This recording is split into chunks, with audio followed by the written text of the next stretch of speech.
कर। मेंसुरेशन आज पढ़ेंगे। मेंसुरेशन का मतलब होता है आपको कैलकुलेट करना है पेरीमीटर और एरिया। आप पेरीमीटर और एरिया दोनों में क्या डिफरेंस होता है, बहुत ध्यान से सुनो। अगर कोई भी आपकी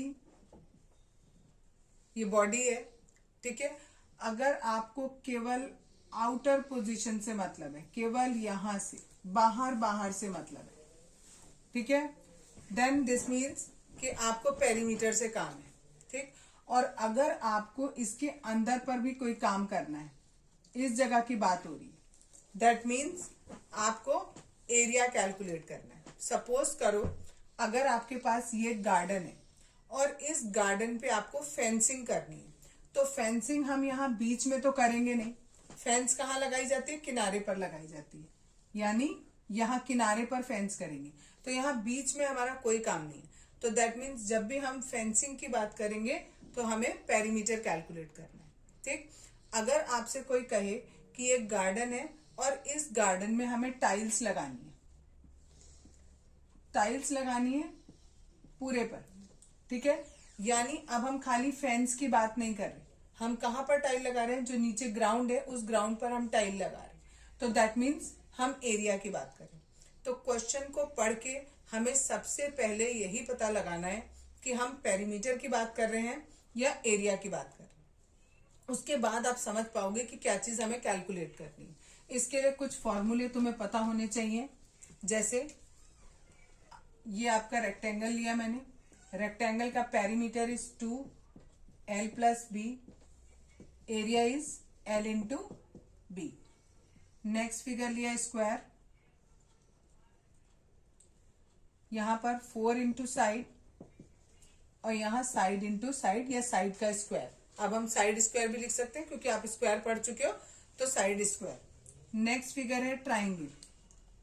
ट्राइंगल में 2-3 फॉर्मूले आपके होते हैं अगर हम इक्विलेटरल ट्राइंगल ले रहे हैं, ठीक है। अगर हमारा इक्विलेटरल ट्राइंगल होता है तो उसका फॉर्मूला होता है 3 × साइड, और इसका एरिया होता है साइड स्क्वायर √3/4, ठीक। अगर हमारा आइसोसेलेस ट्राइंगल है, ठीक, तो हमें क्या करना होगा, यहां पर लिखेंगे सम ऑफ ऑल साइड्स। जितनी इसकी साइड्स हैं तीनों साइड का सम ले लेंगे, ठीक। ये हमारा इसके लिए भी होगा और स्केलेन ट्राइंगल के लिए भी होगा, ठीक। इसमें कोई भी साइड इक्वल नहीं है, इसमें हमारी सारी साइड इक्वल है। इसका जो पेरीमीटर होगा सम ऑफ ऑल साइड्स होगा, सम ऑफ ऑल साइड्स, और जो इसका एरिया होगा उसमें हम अलग फॉर्मूला लगाएंगे, हाफ बेस × हाइट। जहां पर हाँ आगे ये हाफ बेस × हाइट। अब इसको बहुत ध्यान से समझना, हाफ बेस × हाइट। सपोज करो हमारा ट्राइंगल ये है, ठीक है। अगर ये हमने ट्राइंगल लिया है, अगर हम इसको बेस मान रहे हैं तो हाइट हमारी ये हो जाएगी, ठीक है, जहां पर भी 90 डिग्री का एंगल फॉर्म होता है। अगर हमारा यही ट्राइंगल है लेकिन हमने यहां से परपेंडिकुलर ड्रॉ किया है, तो ये हमारे बेस हो जाएगा और ये हमारी हाइट हो जाएगी। एक और केस देखो, अगर हम यहां से परपेंडिकुलर ड्रॉ कर रहे हैं तो ये हमारी हाइट हो जाएगी और ये हमारा बेस हो जाएगा। तीनों केसेस बहुत ध्यान से रखो, बिकॉज बच्चों को ये बहुत कंफ्यूजन होता है कि किस समय क्या कर रहे हैं, ठीक है। कई बार आपको क्वेश्चन बिल्कुल सिंपल सा ऐसे दे दिया जाता है, आपको देंगे एक ट्राइंगल है, इस ट्राइंगल की ये हाइट दे देंगे 5 और ये दे दिया आपको बेस 12, और आपसे कहेंगे ये वाली साइड है 7 और आप हमें ये हाइट कैलकुलेट करके बताओ, ठीक। तो क्या करेंगे, पहले हम क्या करेंगे, जो हमारा ये वाला फिगर था पहले इतना वाला, इस फिगर से इस ट्राइंगल का एरिया निकालेंगे, that is half base × height. Solve किया, हमारा 30 आ गया, ठीक है। इसी ट्राइंगल का एरिया निकालना है हमें, तो हमें एरिया अब मिल गया, फॉर्मूला हाफ बेस × हाइट। अब हम बेस कौन सा लेंगे, ये वाला बेस लेंगे 7, तो हाइट हो जाएगी ये वाली जो कि हमें नहीं पता है। सपोज इसको हम ए बी मान लेते हैं, तो ए बी हमें हाइट नहीं पता है। ठीक, ये हमें कैलकुलेट करनी है। कैसे करेंगे? 7 मल्टीप्लाई में है, 2 डिवाइड में है, तो उल्टा हो जाएगा। 2 मल्टीप्लाई में चला गया और 7 डिवाइड में चला गया। इसको सॉल्व कर लेंगे, जो भी वैल्यू आएगी वो हमारी ए बी की वैल्यू हो जाएगी। Exercise 11.1 question number 1, a square and a rectangular field with measurements as given in the figure have the same perimeter। दो फिगर दिए हैं आपको, इन दोनों फिगर का मेजरमेंट क्वेश्चन में गिवन किया है। ये 60 दिया और ये 80 दिया है। ये स्क्वायर है, ये रेक्टेंगल है। आगे क्वेश्चन पूछा है which field has a larger area. हमें बताना है किस फील्ड का एरिया बड़ा होगा, ज्यादा होगा। स्क्वायर का तो हमें पता है साइड इंटू साइड होता है एरिया, तो ये 60 है तो ये भी 60 होगा। लेकिन जो पेरीमीटर इसका रेक्टेंगल है ये 80 है और ये वाली साइड हमें गिवन नहीं है, ब्रेथ हमें गिवन नहीं है। तो पहले ब्रेथ कैलकुलेट करेंगे। जब हमें ब्रेथ मिल जाएगी तब हम एरिया कैलकुलेट करेंगे। ब्रेथ निकालने के लिए क्या लॉजिक लगाएंगे? क्वेश्चन में गिवन है कि दोनों का पेरीमीटर इक्वल है, हम वही चीज लेके चले। पेरीमीटर ऑफ स्क्वायर को पेरीमीटर ऑफ रेक्टेंगल के इक्वल रखा। पेरीमीटर ऑफ स्क्वायर का फॉर्मूला लिखा, यहाँ पेरीमीटर ऑफ रेक्टेंगल का फॉर्मूला लिखा। अब वैल्यू रखेंगे, 4 की जगह 4, साइड स्क्वायर की दी है 60 वो रख दिया, 2 की जगह 2, लेंथ 80 दी है, ब्रेथ हमें दी नहीं तो हमने बी लिख दिया। इन दोनों को मल्टीप्लाई किया, 240 आया। ये 2 यहाँ पर एक्स्ट्रा है, मल्टीप्लाई में है, तो इस 2 को मैं यहाँ डिवाइड में ले आई, इसको इससे काटा, 120 आ गया और ये 80 plus B as it is चलेगा।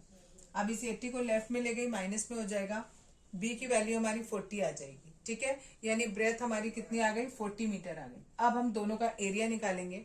स्क्वायर के एरिया होता है साइड इंटू साइड, तो हमने किया 60 into 60 that is 3600 metre square. Next area of rectangle निकाला, वो होता है लेंथ इंटू ब्रेथ। लेंथ है 80, ब्रेथ है 40, इन दोनों को मल्टीप्लाई करेंगे तो 3200। ठीक है, अब हमें दोनों में दिखाई दे रहा है कि स्क्वायर का इतना आया एरिया और रेक्टेंगल का इतना, तो कौन ज्यादा है? स्क्वायर का एरिया ज्यादा है। और अगर आपसे ये पूछा जाता क्वेश्चन में कि कितना ज्यादा है, तो इसमें से हम इसको माइनस करके बोल देते कि 400 मीटर स्क्वायर ज्यादा है एरिया। Question number 2, Mrs Kaushik has a square plot with the measurement as shown in the figure. She wants to construct a house in the middle of the plot. A garden is developed around the house. Find the total cost of developing a garden around the house at the rate of ₹55 per metre square. Lady एक Mrs Kaushik, उनके पास ये एक पूरा का पूरा क्या है? गार्डन है। ये पूरा स्क्वायर फील्ड का है, मेरा नहीं बना बट ये स्क्वायर है। ठीक, इसमें से वो रेक्टेंगल फॉर्म का यहाँ पर इतनी जगह पर वो अपना घर बना रही हैं और बाकी जगह यहाँ पर ये वो गार्डन बनाना चाहती हैं। ठीक है, तो हमें बताना है ये जो गार्डन बनाया है इस गार्डन की कॉस्ट कितनी आएगी। 1 मीटर स्क्वायर की आपको कॉस्ट दे रखी है ₹55। ठीक, अगर हमें ये पता लग जाए कि इस गार्डन का एरिया कितना है तो हम कैलकुलेट कर लेंगे। 1 मीटर स्क्वायर का 55 रुपीज है, तो जितना भी इस गार्डन का एरिया आएगा उसका कॉस्ट कितना बैठेगा। इस गार्डन का एरिया कैलकुलेट करने के लिए हम क्या करेंगे, ये बड़े वाले स्क्वायर में से ये अंदर छोटा वाला रेक्टेंगल जो है इसका एरिया माइनस कर देंगे। Area of square minus area of rectangle करेंगे। इसका फॉर्मूला लगाया, इसका फॉर्मूला लगाया। ठीक है, साइड इंटू साइड किया, ये हो गया। एल इंटू बी किया, ये आ गया। सॉल्व करो इसको तो ये हो गया। आगे फॉर्मूला लगाएंगे, हमें कॉस्ट निकालना है तो एरिया इंटू रेट हो गया। एरिया हमारा ये निकला और रेट हमारा 55 हो गया। दोनों को मल्टीप्लाई करेंगे, ये हमारा आंसर आ जाएगा। ये माइनस गलत हो गया था, 625 में से 300 जाएगा तो 325 आएगा। मैंने गलती से पहले 225 लिख दिया था। अब 325 को हम 55 से मल्टीप्लाई करेंगे तो ये आंसर आएगा। Question number 3, the shape of a garden is rectangular in the middle and semi circular at the end as shown in the diagram. Find the area and the perimeter of this garden. आपको एक garden दिया है, बीच में से rectangle के form का है और इधर सर्कुलर फॉर्म का है। आधा सर्कल इधर है, आधा सर्कल इधर है। हमें क्या बताना है, इसका एरिया भी बताना है, पेरीमीटर भी बताना है। पेरीमीटर जब हमें इस गार्डन का निकालना है तो हमें ये चीज चाहिए, ये चाहिए, ये चाहिए और ये चाहिए। ठीक है, ये जो बीच वाला पोर्शन है ये निकालने के लिए हमें क्या करना पड़ेगा, ये पूरा हमें दिया हुआ है 20, यहां से यहां तक 20 दिया हुआ है, ठीक है। ये हमारा बीच में रेक्टेंगल बन रहा है, अगर हमें ये वाला पोर्शन निकालना है दैट मीन्स हमें ये पोर्शन निकालना है। इसमें से हम ये वाला पोर्शन और ये वाला पोर्शन अगर माइनस कर दें 20 में से, तो ये बीच का पोर्शन हमारा आ जाएगा। ये और ये कैसे निकालेंगे, ये पूरा क्या दिया है आपको, सर्कल दिया हुआ है, हाफ सर्कल दिया है, दैट मीन्स ये पूरा पोर्शन हमें दिया हुआ है 7, ठीक। ये इसका सेंटर हुआ, तो ये हमारा रेडियस हो गया, ये भी 3.5 हुआ, ये भी 3.5 हुआ, सिमिलरली ये और ये भी 3.5 हुआ, ठीक है। अब हमें कैलकुलेट क्या करना है, ये 3.5 है, ये भी 3.5 है, यहां से यहां तक पूरा 20 है, 20 में से ये 3.5 और ये 3.5 दोनों माइनस करेंगे तो ये वाला पोर्शन निकल के आएगा, दैट इज 13। नीचे वाला 13 है तो ऊपर वाला भी 13 हो जाएगा। अब हमें रह गया ये वाला पोर्शन निकालना और ये पोर्शन निकालना। इसको कैसे निकालेंगे, ये वाला पोर्शन और ये वाला पोर्शन हमें निकालना था, ठीक। अगर हम पहले एक निकालते हैं, ठीक, अगर हमें केवल इतना पोर्शन निकालना है दैट मीन्स पूरे सरकमफ्रेंस का हमें आधी चीज निकालनी है। पूरा सरकमफ्रेंस होता है 2πr, उसका आधा कर दिया दैट मीन्स हमें πr निकालना है। इसकी वैल्यू πr के बराबर है। पाई की जगह 22/7 रखा, r की वैल्यू हमें 3.5 मिली है, वो 3.5 रखी, सॉल्व किया तो 11 मीटर आ गया हमारा, ठीक है।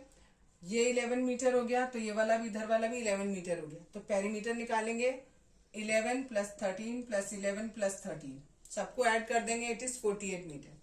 नेक्स्ट में हमें एरिया निकालना है। एरिया में बीच में हमारा रेक्टेंगल फॉर्म हुआ है, इस रेक्टेंगल का एरिया लेंगे और इधर वाला सेमी सर्कल और इधर सेमी सर्कल दोनों को मिला देंगे तो पूरा एक सर्कल बन जाएगा। इस पूरे सर्कल का हम एरिया लेंगे, ठीक। रेक्टेंगल का एरिया होता है लेंथ इंटू ब्रेथ, इसकी लेंथ है ये और ब्रेथ है ये हमें 7 दिया है, ये हमने 13 कैलकुलेट करा, तो 13 × 7 हो गया। सर्कल का एरिया निकालना है, उसके लिए हम फॉर्मूला लगाएंगे πr²। ये सर्कल के एरिया का फॉर्मूला होता है। पाई की वैल्यू 22/7 रखी, r हमें 2 बार लिखना है, r की वैल्यू 3.5 है, तो 3.5 × 3.5, 7 से 3.5 को कट किया 0.5 आया, ये 91 एज इट इज, इसको सॉल्व किया तो 38.5 आ गया। दोनों को ऐड करेंगे 129.5 और unit is metre square. Question number 4, question given किया है, a flooring tile has the shape of a parallelogram whose base is 24 centimetre and corresponding height is 10 centimetre. How many such tiles are required to cover a floor of area 1080 metre square. आपको दिया है ये एक floor है, इस floor का area 1080 metre square दिया है। इस फ्लोर पे हमें पैरेललोग्राम के शेप की टाइल्स लगानी है। ये जो टाइल है ये पैरेललोग्राम के शेप की है और इसका बेस दिया है 24 और इसकी हाइट दी है 10। हमें ये बताना है कि इसमें ऐसी कितनी टाइल्स लगेगी। तो नंबर ऑफ टाइल्स निकालने के लिए फॉर्मूला होता है area of the floor divided by area of one tile. Area of one tile कैसे निकालेंगे, ये हमारा पैरेललोग्राम है, पैरेललोग्राम का एरिया होता है बेस इंटू हाइट। ये बेस है 24 और ये हाइट है 10, तो 24 × 10 कर दिया, it is in centimetre square, ठीक। नंबर ऑफ टाइल में हमने फॉर्मूले में पुट किया, एरिया ऑफ फ्लोर हमें मीटर स्क्वायर में गिवन किया है और एरिया ऑफ वन टाइल हमें सेंटीमीटर स्क्वायर में गिवन किया है, ठीक है। आप चाहो तो इसको मैं दोबारा से सॉल्व करके दिखा देती हूँ। 1080 इंटू, इसको मैं यहीं पर मीटर स्क्वायर में दिया है, मैं इसे सेंटीमीटर स्क्वायर में चेंज कर रही हूँ, तो 100 × 100 हो गया सेंटीमीटर स्क्वायर। टाइल का था 24 × 10 और ये भी सेंटीमीटर स्क्वायर। ये और ये कैंसिल आउट हो गए, ये 0 से ये 0 कैंसिल हो गया, 12 के टेबल से कट किया 24 को 2 आया, 12 9 ज़ा 108, 2 1 ज़ा एंड 2 50 ज़ा। इन सबको मल्टीप्लाई करेंगे 45000, यानी हमारी कितने टाइल लगेंगी 45000। क्वेश्चन नंबर 5, ये फिगर दिया हुआ है, इन तीनों फिगर में ये बोला गया है an ant is moving around few food pieces of different shapes. ये फूड पीसेज है अलग अलग शेप के, एक चींटी है वो इनके चारों तरफ घूम रही है। For which food piece would the ant have to take a longer round. आपको ये बताना है कि चींटी इनमें से कौन सा फूड पीस ऐसा है जिसमें उसको सबसे लंबा राउंड लगाना पड़ेगा।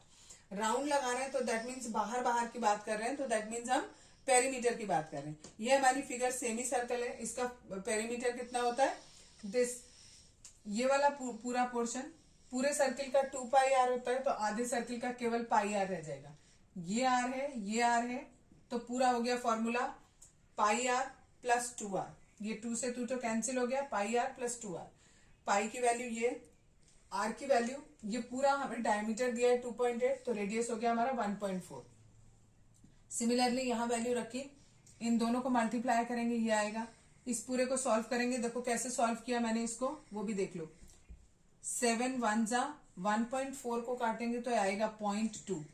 22 से 0.2 को मल्टीप्लाई करेंगे तो आएगा 44। एक डिजिट के बाद डेसिमल है तो यहाँ डेसिमल लग जाएगा, तो दैट इज 4.4। ठीक, दोनों को ऐड करेंगे, सिंपल ऐसे ऐड कर लो, इट इज 7.2। नेक्स्ट वाला केस देखो, इसमें हमने क्या किया, ये बी है, ये बी है, ब्रेथ है, एक ब्रेथ ये, एक ब्रेथ ये, तो 2 ब्रेथ हो गई, एक ये लेंथ हो गई, और तीसरा ये हो गया। ये सेमी सर्कल है, इसका कितना सरकमफ्रेंस, पाई आर। सबकी वैल्यू पुट कर दी। बी हमें दिया है 1.5, तो बी की जगह 1.5 रखा। एल हमें पूरा 2.8 दिया, उसकी जगह 2.8 रखा। पाई की जगह पाई, और आर की जगह पे 1.4। क्यों रखा आर, बिकॉज ये पूरा का पूरा डायमीटर है 2.8, तो इसका आधा लेंगे तो कितना हो जाएगा, 1.4 हो जाएगा। इसको सॉल्व करेंगे, 2 को 1.5 से किया तो 3 आएगा, ये एज इट इज। इसको सॉल्व करेंगे तो 4.5, अभी यहां समझाया था। सबको ऐड कर लो, इट इज 10.2। सिमिलरली नेक्स्ट वाला, इसमें हमें ये वाला पोर्शन दिया है 2, ये वाला पोर्शन भी दिया है 2, और ये हमारा जो पोर्शन है ये कहलाएगा पाई आर के इक्वल, क्योंकि सेमी सर्कल है। 2 और 2 मिलाकर 4 हो गया, पाई और आर। फिर से हमने यहाँ कैलकुलेट किया था 4.4, वही 4.4 आ गया। दोनों को ऐड करेंगे 8.4। यानी हमारा जो ये बी वाला फिगर है, इस फिगर में चींटी को सबसे ज्यादा लंबा राउंड लगाना पड़ेगा।